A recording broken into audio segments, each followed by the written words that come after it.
For 20 years I lived with a man who locked a door in front of me and told me it was never mine to open. First, I thought it was just one of his quirks. My husband, Daniel, was a man who liked things in order, who believed secrets kept him in control.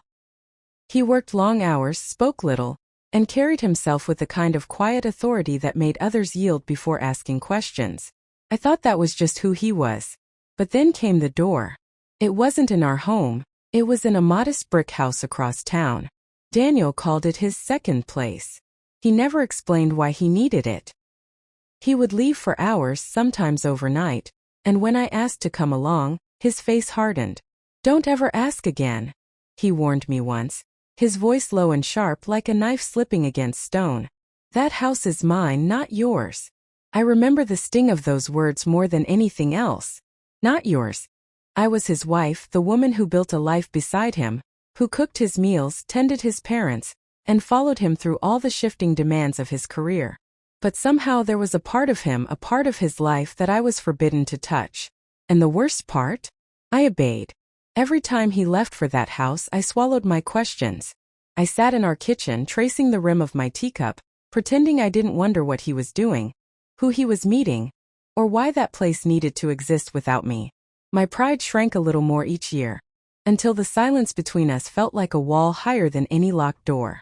I told myself that marriage required sacrifice, that loyalty meant trust even when it burned. But deep down I carried a quiet shame. What kind of wife was I, if my husband kept me out of his world? Sometimes late at night when Daniel was gone, I would imagine walking into that house. I'd picture the rooms. Was it dusty and bare? Or was it furnished with things he never shared with me? I'd picture another woman waiting inside. Or shelves of papers and secrets he couldn't risk me seeing. The possibilities tormented me, but I pushed them down, burying them under layers of obedience and fear. He never softened. If I hinted even gently, he cut me off. His words were always the same, echoing through the years like a curse. "It's not yours." Looking back now, I see how that phrase carved something out of me. I stopped asking questions. I stopped expecting answers. I learned to live like a guest in my own marriage. But fate has a way of prying open even the strongest locks. One winter evening, after days of his silence, the phone rang. It was the hospital. Daniel had collapsed suddenly without warning. By the time I arrived, it was too late. My husband, the man who carried his secrets like treasures, was gone. I stood in that sterile room, my hands trembling, grief crashing over me in waves. But beneath the sorrow, another feeling flickered, small and dangerous. A question rising after 20 years of being smothered. What happens to secrets when the one guarding them is no longer here? The answer came days later, after the funeral, when the lawyer handed me a small, tarnished key. His tone was matter-of-fact, as though it were nothing more than a detail in a list of paperwork. But for me, the world seemed to stop. The key was to Daniel's other house. The door that had stood between us for 2 decades was no longer forbidden. And in that moment, with grief still raw and his warning still echoing in my mind, I knew one thing with absolute certainty. Whatever lay behind that door, it was finally mine to see. The church was filled with whispers. Some mourned sincerely, others gossiped behind pressed lips, as though death had suddenly given them permission to dissect a man they barely knew. I sat in the front row, veil drawn low, staring at the coffin. Daniel lay inside, silent, dignified, untouchable, just as he had always been in life. But while others wept, my hand kept brushing against the fabric of my dress, feeling the heavy outline of something hidden in my pocket. The keys, cold, metallic, pressing into me like a secret I wasn't supposed to hold. I tried to keep my eyes fixed on the coffin, to let grief be enough. But the weight of those keys whispered louder than any sermon. For 20 years I had been locked out. And now, in death, Daniel had given me entry. Was it a gift? Or a final test? After the service, relatives surrounded me with platitudes. "He was a good man. He worked so hard for you. You'll be all right, dear." Each word felt like a stone piled on my chest. None of them knew the silence I had endured, the distance in his eyes, the way his footsteps often led him away from me, not toward me. As the crowd thinned, my son approached. He placed a hand on my shoulder, his eyes heavy with something I couldn't quite name. "Mom," he said quietly, "the lawyer told me." About the other house. My throat tightened. I hadn't planned to tell anyone. Yes, I admitted. He hesitated, lowering his voice further. Maybe you shouldn't. Dad had his reasons. Whatever he kept there, it's better left alone. I searched his face, wondering if he knew more than he let on. But he looked away, as though even he was afraid of the truth.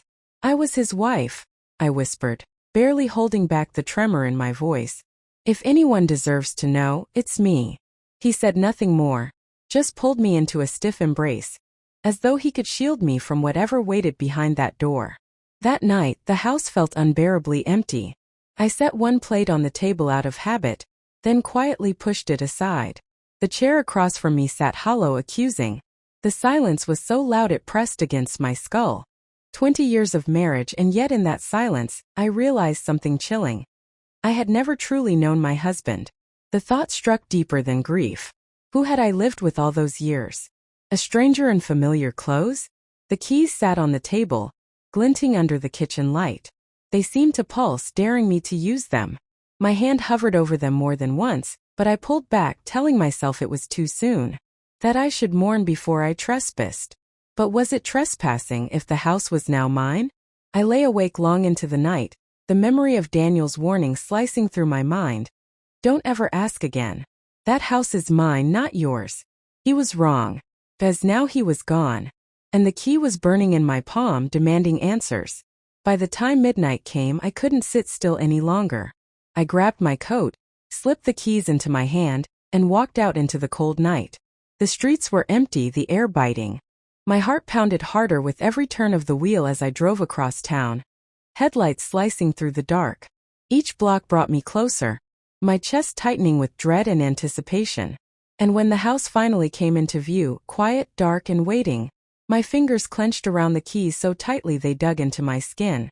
I parked across the street, staring at the door that had haunted me for 2 decades. This was it. Whatever Daniel had kept from me, I was about to find out. The lock clicked. The sound was louder than it should have been, like a gunshot in the dead of night. My hand trembled as I turned the knob, every nerve screaming that I was crossing a line I could never uncross. The door creaked open, and for the first time in 20 years, I stepped inside the house Daniel had forbidden me to enter. The air was stale yet strangely lived in. Not the abandoned, dusty shell I had pictured all these years. No, this place had been tended to. It carried the faint scent of polish and old wood, not decay. My shoes clicked against the floor as I moved cautiously into the hallway. The walls were bare, the lighting dim, but nothing felt neglected. Someone had kept this house alive. My throat tightened. Who? I walked into the living room first.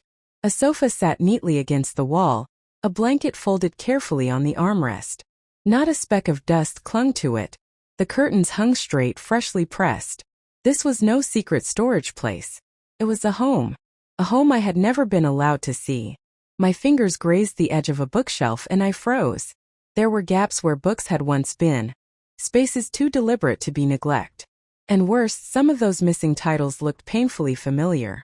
Novels I remembered stacking carefully in our living room years ago, only to wonder later if I had misplaced them. They weren't misplaced. They were here. I steadied myself against the shelf, my heart racing. Why would he hide this from me? I whispered to the silence. What was I about to find? The kitchen came next. I flicked the light switch and nearly gasped. Plates lined the cupboards, silverware sat in perfect order, and the sink was spotless. Not a single dish left behind. It was as if someone had stepped out only moments ago. I touched the counter, tracing the smooth surface. A familiar ceramic mug sat there, one I could have sworn had gone missing from our own kitchen years earlier. My chest tightened, memories colliding with dread. He hadn't just locked me out. He had moved pieces of my life here. The thought rattled me as I climbed the stairs, each step groaning under my weight. The second floor felt even more unsettling. A guest room made up neatly, bedspread smoothed flat. Another room, empty except for a desk, drawers locked, papers tucked away, secrets folded between pages I dared not yet disturb. And then the master bedroom. I pushed the door open slowly. The bed was made. A wardrobe stood tall in the corner, its door ajar. Inside hung shirts I recognized, shirts Daniel used to wear around me. Yet here they were, pressed and waiting, as though part of him had lived here instead of with me. The betrayal burned deeper with every discovery. I sank onto the edge of the bed, my body heavy, my mind reeling. For 20 years I had cooked for him, waited for him, loved him. All while he kept another life locked behind this door. But why? What was so dangerous, so shameful, that he chose to bury it here instead of sharing it with me? My hand shook as I reached for the nightstand drawer. Inside were only trivial things: a pen, an old pocket knife, a folded receipt. I almost laughed at the anticlimax, but something told me the answers weren't hiding in drawers. They were bigger than that. I rose and turned toward the far wall, and that's when I saw them. Photographs. Neatly framed, hanging in a perfect row. My breath caught in my throat. One step closer and my stomach turned to stone, because the faces staring back at me were not mine. Women. Children. Smiling families. Lives that looked whole and warm, but none of them included me. I gripped the edge of the dresser, my knees threatening to give out. The room spun around me as my heart pounded in my ears. Who were they? Why were they here? And what did they mean about the man I thought I had married? My fingers brushed against one frame, the glass cool beneath my skin. My voice cracked into the emptiness. Who are you? But the walls gave no answer. And I knew with terrifying certainty that the secrets buried in this house were far darker than I had ever imagined. The photographs pulled me in like a nightmare I couldn't wake from. There was Daniel, younger, smiling wide, his arm wrapped around a woman I had never seen.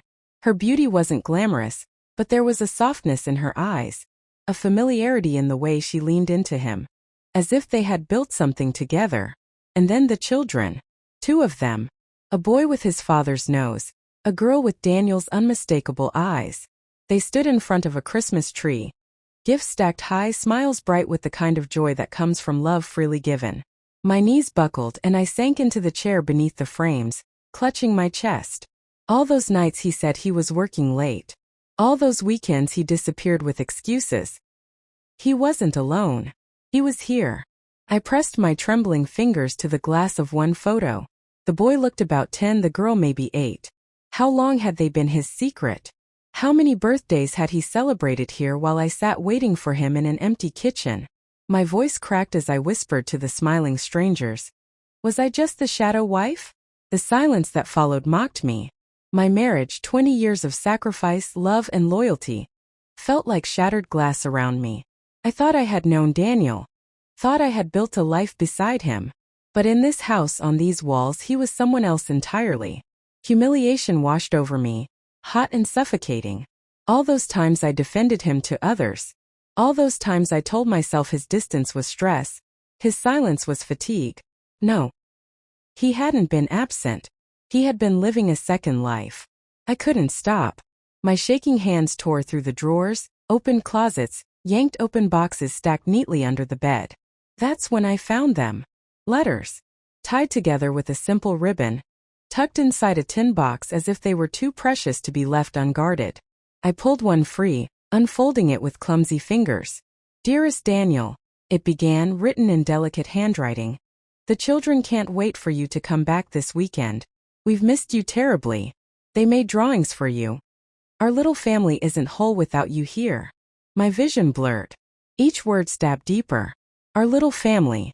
I tore open another. And another. Each letter told the same story, of a man adored, a father celebrated, a husband cherished. But not by me. By her. I could almost hear her voice in the words, warm and trusting. The voice of a woman who believed she was his only wife. Did she know about me? Or was I the secret, hidden in plain sight while he built a real home here? Rage surged through my chest, wild and uncontrollable. I wanted to rip the photos from the walls, to burn the letters until they were nothing but ash. Yet a part of me couldn't let go. I needed to see. I needed to know the full truth of the man I had shared my life with. The more I read, the clearer the picture became. Vacations I had never taken. Celebrations I had never been invited to. Promises he had never spoken to me. I wasn't his partner. I was his cover. Tears streaked down my face, dripping onto the ink as I whispered. How could you do this to me, Daniel? Was I not enough? Was I ever real to you? The house was so quiet, so suffocating, that I could hear my own heartbeat hammering in my ears. I pressed the letters to my chest, rocking slightly, as if that could steady the storm inside me. But then a sound. Sharp. Unexpected. 3 hard knocks rattled the front door downstairs. I froze, breath caught in my throat. No one knew I was here. No one was supposed to. The letters slipped from my hands as I stumbled to my feet, staring toward the hallway, my pulse racing. Who could it be? A neighbor? A stranger? Or someone who belonged to this house more than I ever had? The knocking came again, louder this time. And in that moment I realized the house wasn't just keeping secrets. It was about to reveal them. The knock at the door was sharp, urgent, like a fist demanding entry into a life already splintered. My heart thudded as I rose, clutching the stack of damning photographs against my chest. When I opened it, the night air rushed in, heavy with the scent of rain. And there they were. A woman stood in the doorway, her face pale but proud, framed by loose strands of dark hair. Behind her, 2 grown children hovered, one young man in his 20s with sharp eyes, and a daughter just slightly younger, her jaw set in defiance. Their expressions flickered from confusion to shock as they stared at me. "Who are you?" the woman demanded, her voice slicing through the silence. I blinked. "Who am I? This is my house." My grip on the photos tightened. "Who are you?" The young man stepped forward, his fists curling. "Don't play games." "Where's Henry?" "Henry. My husband. The man who had promised me a life of loyalty, only to leave behind letters and photographs that told a very different story."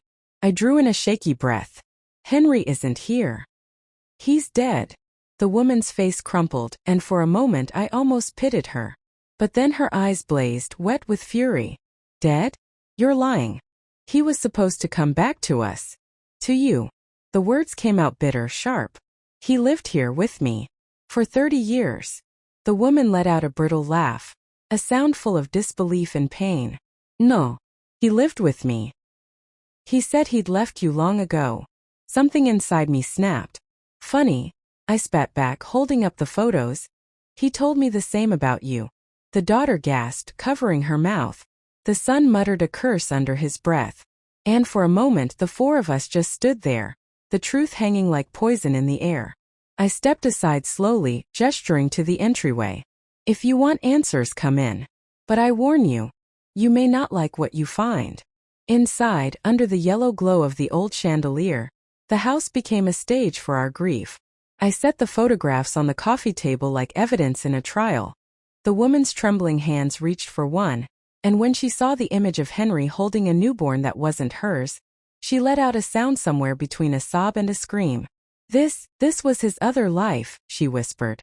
My knees gave way, and I sank into the armchair, staring at the floor. I thought I was his only wife. I thought the lies stopped at the money he stole from me. But it seems I was never more than a shadow. The son spoke then, his voice tight. "So what now? If this is your house, then where do we fit in?" The woman straightened, her grief hardening into anger. She lifted her chin, her voice steady despite her tears. "We fit because he promised us this home. It belongs to us now." I looked up sharply. "Promised? Promises mean nothing. My name is on the deed. I built this life with him brick by brick, sacrifice by sacrifice. Don't you dare stand here and tell me it's yours." The daughter stepped forward, her voice trembling. "There's a will." The room went silent. I frowned. "A will?" The woman nodded, her lips pressed tight. "Yes. He left everything to us. The house, the accounts, even the land. It's all in our name." I felt the blood drain from my face, the room tilting beneath me. "No. That can't be true." She reached into her bag and pulled out a folded packet of papers, thick with official seals. She slapped it down on the table beside the photos. "It's true." I stared at the document, my chest tightening with rage and disbelief. Could it be possible that after all the years, after all the loyalty and sacrifice, he had stolen not only my dignity but my very home? The woman's voice broke through my thoughts, sharp and bitter. "You see, widow, you may think you had him, but in the end he chose us." I swallowed the lump in my throat, forcing myself to meet her gaze. My anger flared, stronger than my grief. "No," I said coldly. "He chose lies. He chose betrayal. And I will not let him rob me from beyond the grave." Before she could respond, the son leaned forward, his voice low and certain. Then I guess we'll see what the law says. Because this house, he glanced around, his eyes full of quiet rage, doesn't belong to you anymore. The chandelier flickered overhead, casting long shadows across the room. My pulse hammered in my ears. And just like that, the battlefield was drawn. The office smelled of polished wood and stale coffee. I sat stiffly in a leather chair, the weight of 3 decades pressing down on my shoulders. Across the table, the lawyer adjusted his glasses and shuffled the papers with mechanical precision. The other woman was there, seated proudly with her 2 children beside her, as though they had already won. Their eyes flickered with triumph, though grief clung to their faces in uneven layers. The lawyer cleared his throat. We are here today to read the last will and testament of Henry Whitmore. Hearing his name spoken aloud felt like a knife through my chest. Henry. My husband. The man I had cooked for, prayed with, cared for through sickness. And yet, in death, he seemed determined to wound me one final time. The lawyer began reading, his voice flat, detached. To my beloved family. My heart squeezed at the words. Beloved family. Which one? I leave my personal accounts, investments, and the property located at 214 Crescent Lane to. He paused, glancing at the other side of the table. Margaret and her children. The woman Margaret smiled faintly, clutching her daughter's hand. My ears rang. I gripped the arms of my chair so tightly my nails dug into the leather. The lawyer continued. As for my primary residence, the estate at 49 Ashwood Drive. My heart leapt, hoping against hope that at least my home, the walls that held my life, would remain mine. I also bequeath this to Margaret and her children. The words knocked the air out of me. My throat closed and all I could manage was a whisper. No. The lawyer kept going, the papers rustling like dry leaves. There was a mention of a small sum, barely enough to cover groceries for a few months, left in my name. A cruel token. A reminder that I, his lawful wife, had been erased from his legacy. By the time the lawyer set the papers down, my world had collapsed. 30 years of sacrifice gone. Nights I had stayed awake sewing to make ends meet. Days I had swallowed my pride so Henry could shine. All erased with a few lines of ink. I stared at the table, unable to lift my head. My voice broke as I spoke. So that's it? After everything I gave him, I'm nothing. The lawyer cleared his throat awkwardly. I understand this is difficult, but legally this will is binding. He paused, tapping the edge of the papers. Unless you contest it. Margaret scoffed. Contest it? On what grounds? He made his choice. Her son leaned forward, his tone sharp. You heard the man. This house, this estate, it's ours now. My father wanted it that way. I finally lifted my eyes, meeting theirs. My grief twisted into something darker. Your father wanted many things. But he also wanted to live forever, and look where that got him. Silence settled like a heavy curtain. The lawyer adjusted his glasses again, carefully gathering the documents. I forced myself to watch his hands. If I was going to be erased, I wanted to see the very ink that blotted me out. That's when I noticed it. On the final page, the one bearing Henry's signature, the date was written in bold, neat print. My breath caught. The date didn't make sense. It was 6 months after Henry had been diagnosed with the illness that left his hands trembling so badly, he couldn't even hold a pen. I remembered those months vividly, feeding him soup with a spoon, guiding his hand just to sign medical forms. He could barely write his name, yet here in this document, the signature flowed smooth and strong, steady as stone. A chill raced down my spine. I leaned closer, pretending to examine the text. My pulse thundered in my ears as I whispered to myself, "That's not possible." Margaret noticed my stare and snapped, "What are you looking at?" I forced a neutral smile, though my stomach churned with rage and suspicion. "Oh, nothing. Just admiring how neatly it's written." The lawyer closed the folder with a heavy thud, unaware, or perhaps unwilling to see, what I had seen. As we rose to leave, Margaret smirked, her voice dripping with triumph. "I suppose we'll be moving in soon. You should start packing." I didn't answer. My mind was already elsewhere, racing through possibilities. Fraud. Forgery. Lies stitched together to finish what Henry had started. The date burned in my memory brighter than fire. And I knew then, This fight was far from over. Grief had a way of dulling the edges of the world, but anger, it sharpened everything. The day after the will reading, I sat at my kitchen table, surrounded by scattered papers and memories I had never thought to question. Every glance at Henry's photograph made bile rise in my throat. The man I had trusted had betrayed me, and the people he left behind wanted to finish the job. But that date on the will haunted me. 6 months into his illness, when his hands could barely hold a spoon, how had he signed with such neat precision? The thought nagged me like a splinter I couldn't ignore. I needed answers. The first person I called was Clara, my oldest friend. She arrived within the hour, setting a bag of groceries on the counter before turning her sharp eyes to me. "You haven't eaten, have you?" "I don't care about food," I muttered, sliding the papers across to her. "Look at this date. He couldn't even write his name then. Someone forged it."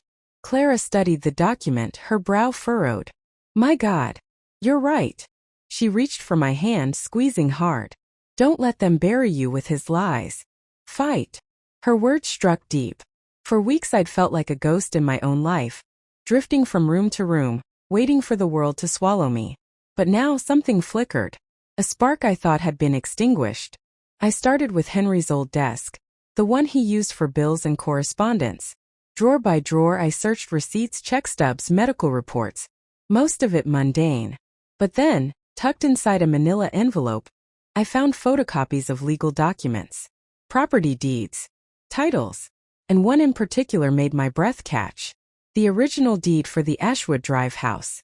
My name was on it. Clear as day. Joint ownership, Henry and me. So why had the will said otherwise? I clutched the paper to my chest, trembling. It was proof that the home I had built my life in wasn't just his to give away. No matter what lies had been scribbled onto later documents, this deed tied me to the property as firmly as the bricks and mortar themselves. But the questions multiplied. Had Henry tried to change ownership after he fell sick? Or had someone else maneuvered to make it happen? I took the documents to Mr. Lawson, a lawyer Clara recommended. Someone younger, sharper, with no ties to Henry's old associates. He flipped through the pages with keen eyes, humming thoughtfully. "This deed is solid," he said, tapping the page where my name appeared. "It means you are legally bound to the property. Any attempt to erase you would require your signature, or undeniable proof you relinquished rights." "I never signed anything," I said quickly. "Not once." "Then whoever filed that will is playing a dangerous game." He leaned back, steepling his fingers. "You may be dealing with fraud." The word felt heavy, dangerous, but also strangely empowering. Fraud. Crime, not just a betrayal. Something I could fight in court, not just mourn in silence. Lawson outlined the steps: handwriting experts, court petitions, subpoenas for medical records. The path ahead was daunting, but for the first time since Henry's death, I felt steady. My grief hadn't vanished, but it had transformed into something sharper. Purpose. That night, alone in my kitchen again, I spread the documents across the table and stared at them until my vision blurred. I thought of Margaret, her smug smile at the will reading. I thought of her children, claiming rights to a home they had never set foot in while I was told to pack my bags. Not anymore. Henry had deceived me for decades, but I wouldn't let his lies define my future. The house was mine as much as his, and I would prove it. As I tucked the deed into a folder, I whispered to myself, "They thought I was powerless. They forgot whose name was written here first." I slipped the folder into my bag, ready for the battles ahead. But even as determination coursed through me, a shadow lingered. Something about the speed with which Margaret had produced that will, the certainty in her children's voices, it all felt rehearsed, prepared. What if this wasn't just Henry's deception? What if she had orchestrated it all, tightening the noose around me before the body was even cold? The thought chilled me. If Margaret had forged one signature, how far would she go to secure everything? I closed my eyes, steadying my breath, clutching the deed like a lifeline. The fight had only begun. The knock at Margaret's door was not polite. I made sure of it. My knuckles hit the wood with a force that carried every sleepless night, every whispered insult, every stolen year of my life. When the door opened, 3 faces stared back at me, hers cold and smug, and the 2 children beside her, their eyes filled with the same contempt their mother had taught them. What are you doing here? Margaret hissed. I didn't flinch. I stepped inside without asking. I'm here for the truth. And I'm done being quiet. She followed me into the living room bristling, while her children crossed their arms, ready for a fight. The house smelled faintly of lavender, but underneath it, something sour lingered, like secrets rotting in the walls. I laid the folder on her coffee table and spread the documents one by one. The original deed, the medical records, the will with its too perfect signature dated months after Henry's illness had crippled his hands. Her eyes flickered when she saw the papers. Just for a second, but I caught it. This is nonsense, she said, her voice sharp, brittle. Henry left everything to us. He wanted you gone. No, I said, my voice steady as steel. Henry lived in lies. You lived in them too. But this house, this life, it was mine. And no one will erase me again. Her son barked. You're lying. That paper means nothing. I lifted the deed, my name glowing in black ink. This is the law. My name. My right. And the courts will see it. The room erupted. Margaret's daughter shouted about fairness, about how Henry had promised them everything. Margaret's voice rose above the rest, venom dripping from every word. You were nothing to him but a caretaker. I was the one he loved. The words sliced through me, but I refused to bleed in front of her. I stood taller, my voice rising. Then why hide me? Why lock me out of this house for 20 years? Why keep my name on the deed if he never meant for me to matter? Silence. For the first time, Margaret faltered. I leaned closer, my voice low, trembling with fury. Because he couldn't erase me. And neither can you. The children looked to their mother for direction, but she had nothing left, just clenched fists and shallow breaths. I gathered the documents slowly, deliberately, each page a weapon they couldn't disarm. You wanted to bury me with him. But I'm still here. And you've lost. Margaret's face twisted. She slammed her hand on the table, rattling the glasses. This isn't over. No, I said softly, tucking the folder under my arm. It's just beginning. But not for me. For you. For a long, tense moment, no one moved. Then Margaret snapped her fingers at her children. Get your things. We're leaving. They stormed past me, the daughter muttering curses under her breath, the son glaring as though his eyes could burn me down. Margaret lingered last, standing in the doorway, her voice low and dripping with hate. You think you've won? All you've done is make enemies. I met her gaze, unflinching. Then I'll face them. Alone if I must. But in my house. And with that she was gone. The slam of the door echoed through the rooms like thunder, followed by silence. For the first time in months, the silence felt different. Not heavy. Not suffocating. It was mine. I stood in the center of the room, clutching the folder to my chest, feeling the weight of everything that had been stolen, and everything I had just taken back. My dignity. My place. My name. The house creaked softly, as if it too had been holding its breath. I exhaled, finally free. But the stillness held a warning. They were gone for now, but the battle might not be over. Margaret's last words clung to me like smoke. You've made enemies. The house was silent once more. But silence, I knew, could hide storms waiting to break. I moved slowly through the house, but for the first time my steps carried no fear. The photographs were still on the walls. The furniture still carried the faint smell of another woman's perfume. But the weight that once crushed me here had lifted. This was no longer Daniel's secret. No longer their lie. This was mine. I trailed my fingers along the banister, the wood smooth and cool beneath my touch. Every corner whispered memories I had never been a part of, lives I had never been invited into. And yet, as I stood there, I realized something. I wasn't trespassing anymore. I belonged here. In the kitchen, I pulled open a drawer he had once filled with her letters. Empty now. I had burned them. Watched every word curl into smoke until nothing was left. It hadn't erased the betrayal, but it freed me from carrying it. I whispered into the quiet. This was his secret. But now it's my freedom. For 20 years, I let someone else's choices define me. I accepted half-truths, buried my questions, let myself be treated like a ghost in my own marriage. No more. I could feel Daniel's absence in every room, but instead of loneliness there was relief. He could no longer control me. His lies could no longer trap me. At the top of the stairs, sunlight streamed through a window, cutting across the floor in golden lines. I paused there, breathing in the stillness. My grief was real. My anger still burned. But beneath it all was something new. Choice. I had the choice to sell this house and erase it from my life forever. I had the choice to keep it, to strip the walls bare and repaint them with my own colors. For the first time, the decision was mine, not his, not theirs. I stepped into what must have been the daughter's old room. Posters still clung to the walls, curling at the edges, relics of a childhood I had never known. I sat on the edge of the bed, feeling the quiet settle into my bones. Closure wasn't about answers. I would never know why Daniel chose lies over truth, why he built two lives instead of honoring one. Closure was about choices, about taking back the power I had given away. And I was ready. That evening, as the sun bled orange across the horizon, I stood at the front door with the keys in my hand. The same keys that had once been a prison now rested light in my palm. I turned them over slowly, the metal cool against my skin, before sliding one into the lock. Click. The sound echoed through the empty house, final and sure. I stepped outside, pulling the door closed behind me. For the first time in decades, I felt no urge to look back. Whether I sold it tomorrow or kept it forever didn't matter.